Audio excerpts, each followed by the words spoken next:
All right, this is question 1 part B, and we're to show that the Cartesian equation of the curve, which is this, show that the Cartesian equation of the curve that has parametric equations x equals t squared minus t and y equals 3t minus 4 is this Cartesian equation. So this is the Cartesian equation, and these are the parametric equation. All right, and so what we're going to do, we're going to take the parametric equations and form it into the Cartesian equation, basically. All right, so what we can do here, let's see which one of these variables we're gonna xt and y, which one of these variables we're gonna replace. All right, so the idea would be to, let's use this one, and we're gonna replace it into this one. So let's make t the subject.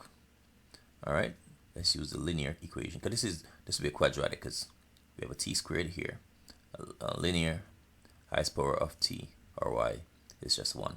So we're going to take the linear and make t the subject. So we're going to transpose, we're going to add a 4 to both sides. We're going to add 4 here to get rid of that 4. So that's going to be y plus 4 equals 3t. To get rid of this 3, we need to divide both sides by 3. And so that will give us t equals, this is t equals y plus 4 over 3. So now we have an expression for t, or we can say we are expressing t in terms of y. We can substitute the value of t into the first parametric equation there, which is going to give us, let's do that now. So we can have x is equal to, replacing the t with what? Well, the expression for t, which is y plus 4 divided by 3 squared minus, we have t there again, so we're going to replace that t with the expression for t, y plus 4 over 3. So this is really x equals t squared minus t.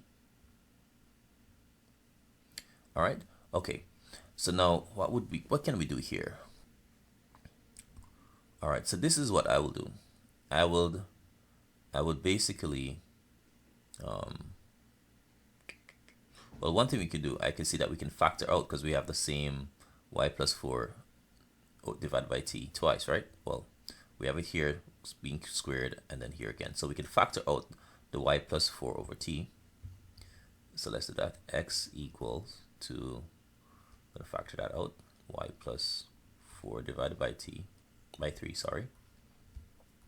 I factor it out. Since it's common here and over here. So I factor it out, and that will leave me with y plus 4 over 3 minus 1. Because I mean, if we were to distribute that, y plus 4 over 3 times itself, it will give me y plus 4 over 3 to be squared. And then y plus 4 over 3 times 1 will give me back this y plus 4 over 3. So that makes sense so far. And I want to, now let's try to get rid of these denominators. So I'm going to multiply, right? I'm going to multiply this, I want to multiply this by 3.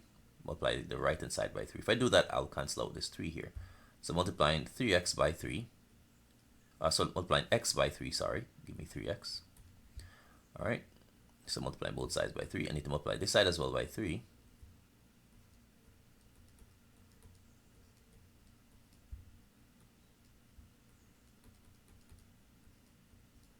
All right, now we don't have to put this bracket again. If you think of this as a 1 here, when I multiply 1 by this, it will leave me with just this without the bracket, and then put minus 1. Okay, do I want to have the 1 there? Not necessarily. Okay, so now this will give me 3x, already 3x, and what happened, because we have a fraction here really, this is like 3 over 1 times y plus 4 over 3. These guys will cancel, give me 1. Alright, so this, what will happen here is that this will cancel this, leaving us with y plus 4, open bracket. Well, since I'm multiplying, I want to keep this in bracket, right? Because we're multiplying this result here by this, and this will give me, let's simplify inside here. We have y plus 4 over 3 minus, this one can be thought of as 3 over 3.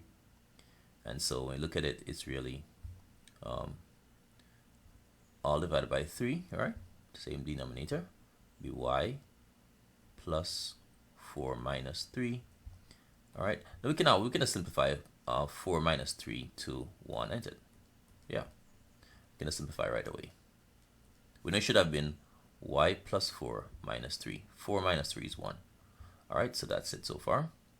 All right, next, can we simplify this any further? Well, I can put this expression here in front if we want to think of it as that.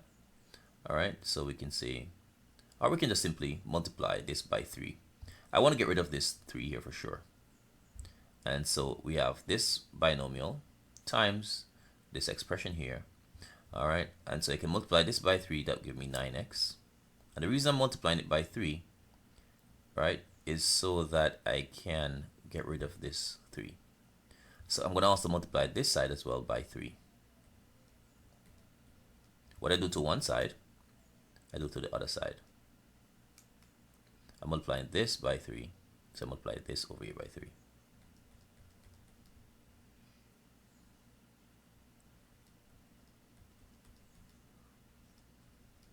And so what happens here, remember these 3 quantities are multiplying, the 3, the quantity y plus 4, and the quantity y plus 1 over 3. Now, so this is a numerator. Any whole numbers that can be thought of as a numerator will cancel the denominator 3. And so we have 9x is equal to y plus 4 as a binomial times y plus 1. And if you look at it, basically what they have here, we have the 9x there, and then we have this. So we can multiply out the binomial, and so this will give us y times y, that's be y squared, and then y times 1. Then we're going to say 4 times y, and then 4 times 1. All right, so let's do that. So it's going to be y times y is going to be y squared. Right, that's the first one. Then the second, y times 1, which is y. Then the third will be y times 4, which is be 4y. And the fifth step, the 4 times the 1, which is 4. Of course, simplifying this, provide the y squared. The middle terms are like terms, so we have 1y. This y can be thought of as 1y. 1y plus 4y, that will give us 5y plus 4. And so we have definitely proved that the parametric equations, right, can be reconstructed into the Cartesian equation of the curve what we have here. All right, so that's the end of part 1.